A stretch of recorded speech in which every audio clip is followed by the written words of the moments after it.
Breaking news. The amount of tall black figures around the world are growing, as we know it.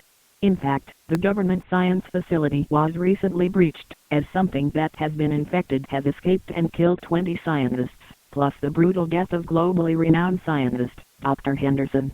Dr. Henderson was found on the ground, with his legs and testicles cut off, and eyes blurged out of his skull. Rest in peace, Dr. Henderson. You will not be forgotten. Back to the tall black figures. If you encounter one, do not look at it in the eyes, nor talk to it. Hide inside your house and lock your doors and windows. Now back to your regularly programmed schedule.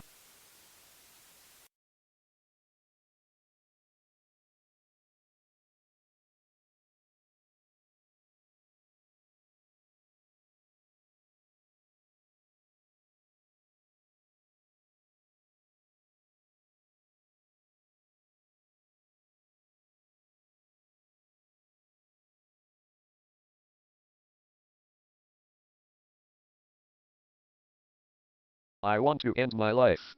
I thought after this shithole I would be shot and killed. But no, they just had to have weak-ass glass. I'm stuck in an inferno of thoughts. I can't see. I can't hear. All I can do is think. Kill me. Kill me. Kill me. Kill me. Kill me. Kill me. Kill me. Kill me. Kill me. Kill me. Kill me. Kill me. Kill me. Kill me. Kill me. Kill me.